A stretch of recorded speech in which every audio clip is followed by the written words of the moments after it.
Hello दोस्तों, स्वागत करता हूं आप सभी का PCM live learning YouTube channel पर। दोस्तों, आज की इस वीडियो में हम बायो सेवर्ट का नियम पढ़ने वाले हैं, जो कि कक्षा 12 के सभी विद्यार्थियों के लिए है। और दोस्तों, ये टॉपिक बहुत ज़्यादा इम्पोर्टेंट है, तो यहाँ पर आप इम्पोर्टेंट ज़रूर डाल लीजिएगा। तो Biot Savart law, magnetic field due to charge current, है ना।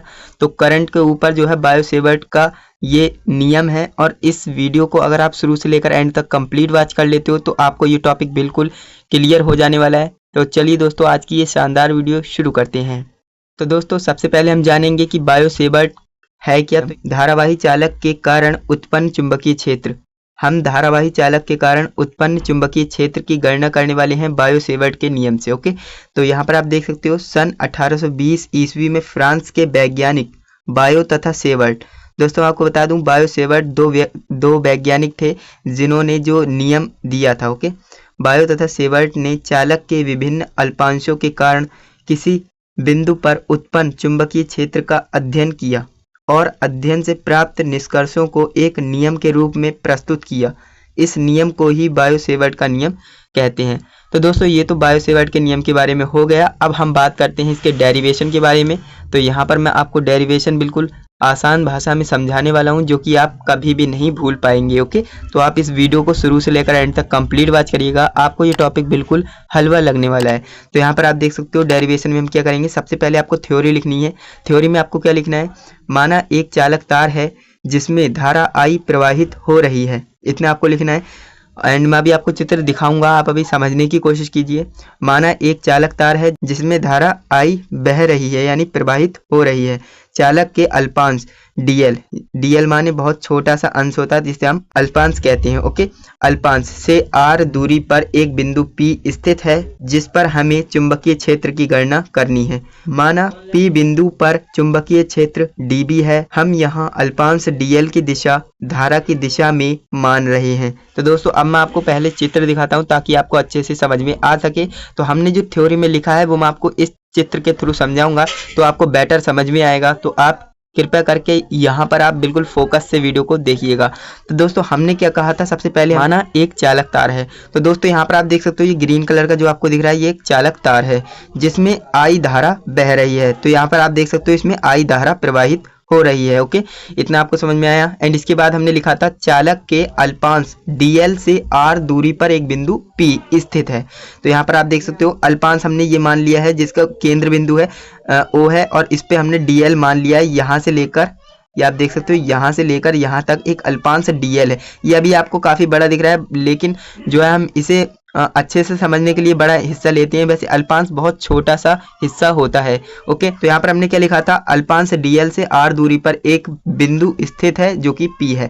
तो यहाँ पर आप देख सकते हो dl से r दूरी पर, यहाँ पर r दूरी हो गई ना, r दूरी पर हमारा स्थित बिंदु P है जिस पर हमें चुंबकीय क्षेत्र की गणना करनी थी। माना बिंदु P पर चुंबकीय क्षेत्र dB है। हमने यहाँ पर मान लिया बिंदु P है और इस पर चुंबकीय क्षेत्र dB है, ये हमने एज्यूम कर लिया।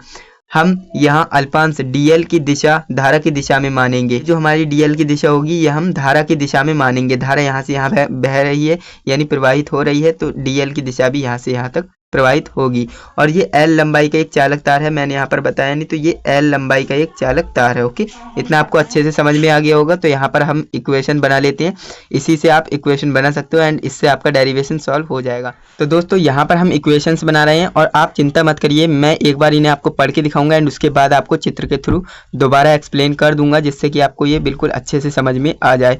तो यहाँ पर आप देख सकते हो, यहाँ पर हमने कुछ पॉइंट्स लिख रखे हैं जो कि 4 पॉइंट्स बनते हैं एंड 4 इक्वेशंस आपकी बनती हैं।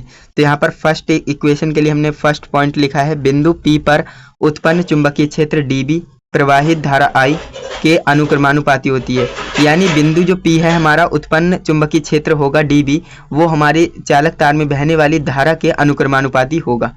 यहाँ पर dB समानुपाती हो जाएगा I के। दोस्तों, समानुपाती और अनुक्रमानुपाती दोनों बात सेम ही है, आप कुछ भी कह सकते हो। अनुक्रमानुपाती कहेंगे तब भी चलेगा, समानुपाती कहेंगे तब भी चलेगा। तो यहाँ पर आप देख सकते हो dB समानुपाती हो जाएगा I के, ये हमारी इक्वेशन 1 हो जाएगी।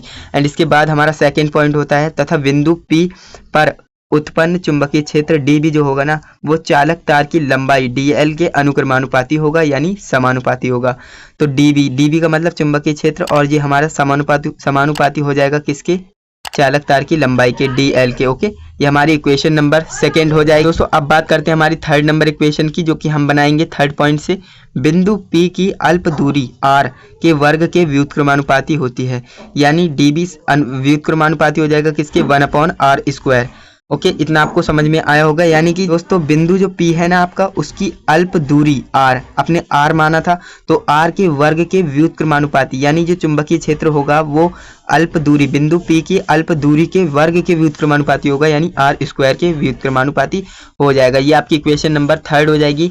एंड इसी तरह से हम एक इक्वेशन और बनाएंगे जो कि हमारा इक्वेशन नंबर 4 होने वाली है, जो कि हमने फोर्थ पॉइंट में लिखा है। चुंबकीय क्षेत्र, धारा की दिशा और OP के बीच बनने वाले कोण थीटा की ज्या साइन के अनुक्रमानुपाती होता है। दोस्तों मैं आपको बता दूं, चुंबकीय क्षेत्र, धारा की दिशा, चुंबकीय क्षेत्र और धारा की दिशा और OP के बीच बनने वाले कोण थीटा की ज्या माने साइन के अनुक्रमानुपाती होता है। तो यहाँ पर आप देखेंगे dB समानुपाती हो जाएगा साइन थीटा के। तो ये आपकी इक्वेशन नंबर 4 बन जाएगी। अब एक बार मैं दोबारा चित्र पर आपको ले चलता हूँ एंड उसके बाद आपको ये सभी इक्वेशंस बनाकर दिखाऊंगा, ताकि आपको बिल्कुल अच्छे से समझ में आ सके कि मैं कहना क्या चाहता हूँ। तो दोस्तों हमारी फर्स्ट इक्वेशन कैसी बनी थी, बिंदु P पर उत्पन्न चुंबकीय क्षेत्र dB प्रवाहित धारा I के अनुक्रमानुपाती होता है। यानी जो आपका बिंदु P है ना, इस पर जो भी उत्पन्न चुंबकीय क्षेत्र होगा, यानी चुंबकीय क्षेत्र जो भी उत्पन्न होगा वो इस चालक तार में बहने वाली धारा I के समानुपाती होगा। यानी कि जितनी भी धारा बढ़ाओगे उतना ही ज़्यादा चुंबकीय क्षेत्र प्राप्त होगा, जितनी धारा कम होगी उतना ही कम चुंबकीय क्षेत्र प्राप्त होगा। तो यही हमारी इक्वेशन नंबर फर्स्ट थी। अब बात करते हैं इक्वेशन नंबर 2 की, जो कि हमने बनाई थी सेकंड पॉइंट में। बिंदु P पर उत्पन्न चुंबकीय क्षेत्र dB चालक तार की लंबाई dl के समानुपाती होता है। तो दोस्तों आपके तार की लंबाई dl है एंड इसके समानुपाती हो जाएगा क्या, dB। यानी जो भी इस बिंदु P पर उत्पन्न होगा चुंबकीय क्षेत्र वो चालक तार की लंबाई के समानुपाती होगा। यानी जितनी ज़्यादा आप लंबाई बढ़ाओगे उतना ही ज़्यादा चुंबकीय क्षेत्र यहाँ पर प्राप्त होगा, जितनी ही तार छोटा होगा उतना ही कम यहाँ पर चुंबकीय क्षेत्र प्राप्त होगा। तो ये आपकी इक्वेशन नंबर 2 बन जाती है। अब बात करते हैं इक्वेशन नंबर 3 की। तो इक्वेशन नंबर 3 हमने बनाई थी, बिंदु P की अल्प दूरी r के वर्ग के व्युत्क्रमानुपाती होता है। ऐसा क्यों बोला, क्योंकि ये आप देख सकते हो, ये आपका चालक तार है, इससे अल्प दूरी r पर एक बिंदु P है जिस पर हमें चुंबकीय क्षेत्र की गणना करनी थी। तो इस दूरी की बात हो रही है, इस दूरी की बात हो रही है दोस्तों। बिंदु P की अल्प दूरी r है ना, इसके वर्ग के व्युत्क्रमानुपाती। यानी दोस्तों अगर आप इसको जो है इसकी जितनी त्रिज्या घटाओगे उतना ही ज्यादा मान यहाँ पर होगा, जितनी ज्यादा बढ़ाओगे उतना ही मान यहाँ पर कम प्राप्त होगा, किसका, चुंबकीय क्षेत्र का। ओके, ये आपकी इक्वेशन नंबर 3 बन गई थी। अब बात करते हैं इक्वेशन नंबर 4 की। तो इक्वेशन नंबर हमने 4 कुछ इस तरह से बनाई थी, चुंबकीय क्षेत्र, धारा की दिशा और OP के बीच बनने वाले कोण। यहाँ पर आप देखिए सबसे पहले चुंबकीय क्षेत्र, ये आपकी चुंबकीय क्षेत्र इधर है और धारा की दिशा ऊपर है और OP के बीच, OP क्या है, O एंड P, ये आपकी OP हो गई। इसके बीच जो कोण बनना है ना, ये आप देख सकते हो, ये जो कोण बन रहा है थीटा, इसके समानुपाती होता है क्या, चुंबकीय क्षेत्र। तो यही आपकी इक्वेशन नंबर 4 थी, dB समानुपाती साइन थीटा। तो ये आपके 4 इक्वेशन बन जाती हैं। अब मैं एक बार दोबारा से आपको यहाँ पर ले आता हूँ। तो अब आपको करना क्या है, इन चारों समीकरणों को मिलाकर लिख देंगे। मिलाकर लिखेंगे तो आपके पास क्या प्राप्त होगा, यहाँ पर आप देख सकते हो। मिलाकर लिख लेकर रीजन आप समझिए पहले, यहाँ पर भी dB दिख रहा है, यहाँ पर भी dB है, यहाँ पर भी dB एंड यहाँ पर भी dB। अगर ऐसा होता है तभी हम मिलाकर लिख देते हैं, ताकि यहाँ पर एक जगह dB आ जाए, समानुपाती आ जाए और हम जो भी आपकी इक्वेशन से निकल के आई हैं उन्हें मिलाकर लिख सको। ओके, अगर यहाँ पर आपका पक्ष बराबर नहीं है तो आप जो है मिलाकर नहीं लिख सकते, ये भी आप याद रखेंगे। तो इन चारों समीकरणों को मिलाकर हम लिखते हैं तो क्या आता है, यहाँ पर आप देख सकते हैं, यहाँ पर हमारा I dl साइन थीटा और 1/r²।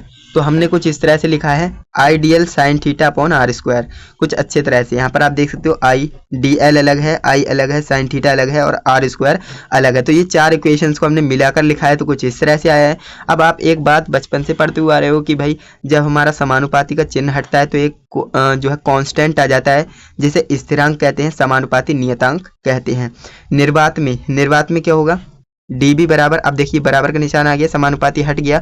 जब भी समानुपाती का निशान हटता है तो वहां पर एक कांस्टेंट आ जाता है, जो कि यहाँ पर कांस्टेंट आप देख सकते हो क्या है, μ0/4π, ये हमारा कांस्टेंट है दोस्तों। ये dB बराबर हो जाएगा μ0/4π इंटू में आई dl sine theta upon r²। ये एज इट इज रहा, ये भी एज इट इज रहा।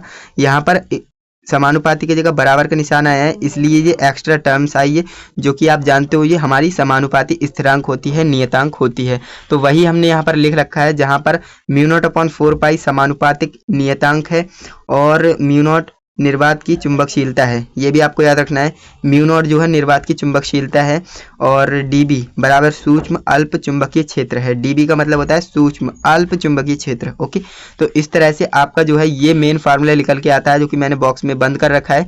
ये आपका मेन फार्मूला है, इसे आप याद कर लीजिएगा। इस पर काफ़ी सारे न्यूमेरिकल्स आपको करने को मिलेंगे एंड इसका ही डेरिवेशन हमने आज की इस वीडियो में कंप्लीट किया है। सबसे पहले मैंने आपको बताया कि बायोसेवर्ट है क्या, कौन कौन व्यक्ति थे और उन्होंने कैसे इस नियम को प्रतिपादित किया। ओके, फिर हमने क्या किया, डेरिवेशन स्टार्ट किया। डेरिवेशन स्टार्ट करने से पहले हमने थोड़ी सी थ्योरी पढ़ी एंड उसके बाद हमने चित्र बनाया। उसके बाद हमने 4 इक्वेशंस को बनाया, चारों इक्वेशंस को हमने मिलाकर लिखा और हमारे पास ये फॉर्मूला निकल के आ गया। तो इस तरह से आपको अपने बोर्ड एग्जाम की कॉपी में करना है, आपका एक भी नंबर नहीं कटेगा, क्योंकि करने का तरीका आपको लिए बहुत मैटर करता है एग्जाम में। ओके, तो कुछ इस तरह से आपका ये टॉपिक क्लियर हो जाता है एंड आई होप आप वीडियो में शुरू से लेकर एंड तक रहे होंगे, तो आपको एक एक चीज़ को बिल्कुल बारीकी से मैंने एक्सप्लेन किया है और आपको समझ में भी आया होगा।